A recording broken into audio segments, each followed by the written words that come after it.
Loved our fight when we went down 16 there. We went to a small lineup, and our guys really competed. And you know, when you miss 11 for 26 from the free throw line, that could really deflate you and play games with your head. And I felt like our guys still competed on the defensive end. They still rebounded. That's a sign of a very good team.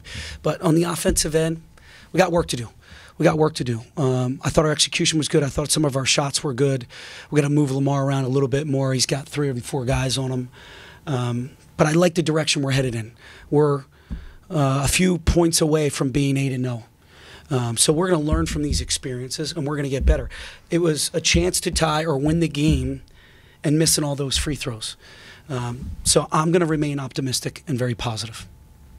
Pat, 2 quick things. Could you put your finger on anything with the free throws, or were guys just missing them? Just missing. I wish I had some clever answer for you. I don't.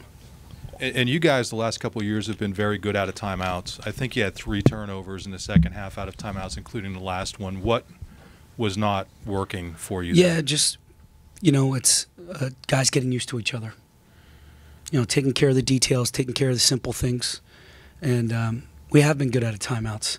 And we ran a very similar play than tonight. Give Indiana credit. They did a great job. Archie did a great job. He got, Langford was terrific in the first half. We did a better job on him in the second half. I thought their point guard really stepped up. He was the deciding factor in the game. And what were you looking for out of that last timeout, just to get it to Lamar and have him create? Yeah, I was really kind of a decoy with Mike, and a lot of guys went with him, including the inbound defender, which was Langford. And I just thought we had a good chance to get Lamar on a smaller guy without so much congestion in the paint, because DePaul, there was 2 guys on him. So I wanted to try to get him some space or on a small guy. And we did that. We just, we got to throw the ball up. It's pressure situations, and we're going to learn from them. And, this experience is only going to help us. Pat, it seems like the volume of shots that you guys are taking is relatively high, not just this game, but the past few games. What's the issue or the challenge in getting more of those shots to fall? You've been stuck at 60. Yeah. Keep shooting with confidence. These guys are getting in here, and the game's going to slow down for them. They're going to know where they are. I tried to really simplify for this game so they weren't thinking so much about, cuts or screens, or we tried to simplify a little bit. So we'll continue to simplify so they can see the ball go in the basket.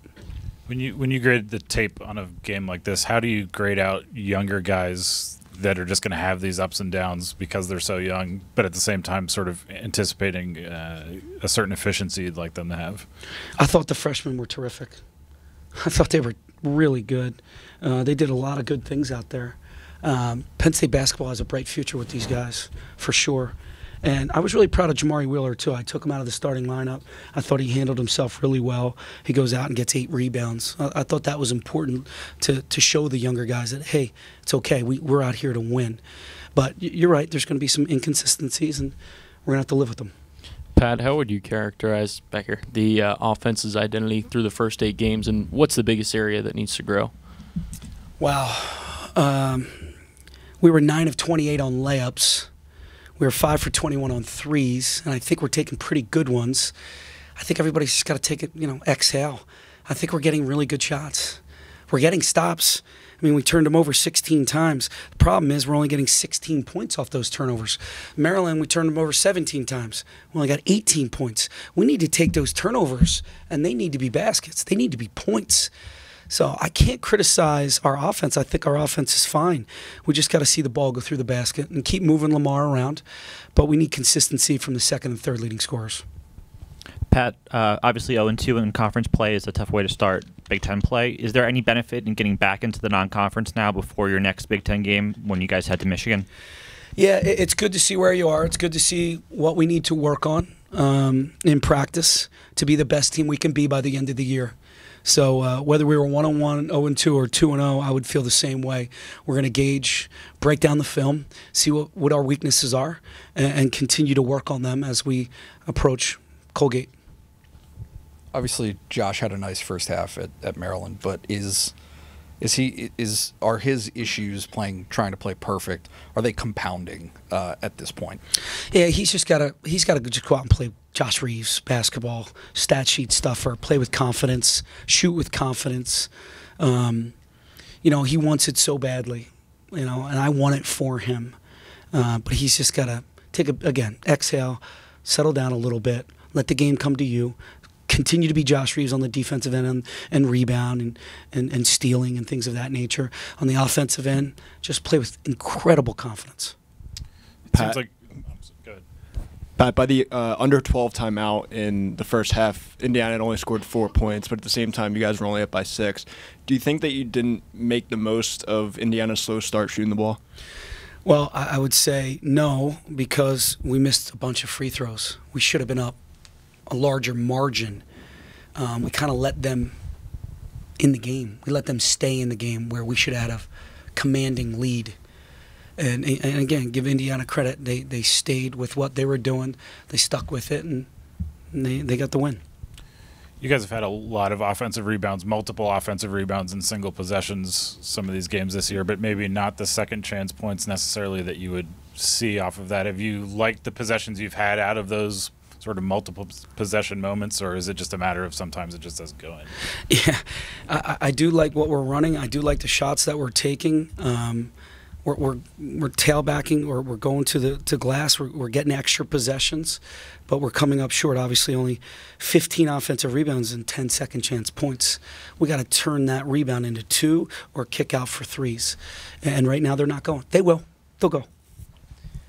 Pat, you mentioned the lack of points that you're getting off the turnovers that you're creating. Do you think, and you mentioned the missed layups as well, do you think that has an effect on maybe the missed free throws where you're not able to get some momentum that you're looking for off a potential layup on a fast break that comes from a turnover? We got to keep doing what we're doing. We're putting ourselves in position to win a lot of games, and this team is going to be really good. Just keep doing what we're doing. We're defending, we're rebounding. It's all going to come together. The pieces all are going to come together, and this team is going to be really exciting to watch.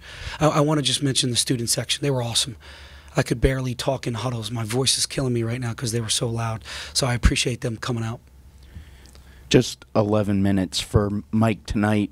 Where is he at physically right now, or is it just him trying to get reacclimated to getting into a rhythm? Yeah, it's a good word. We're trying to get him reacclimated. It's going to be a game-to-game, day-to-day process.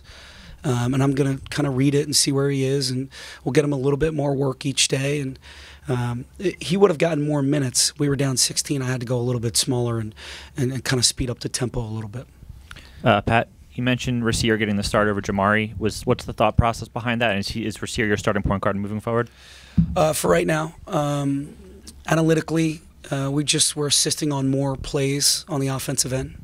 Nothing that Jamari did. Jamari's been fantastic, absolutely fantastic, spearheading our defense. But I felt like we just needed an adjustment.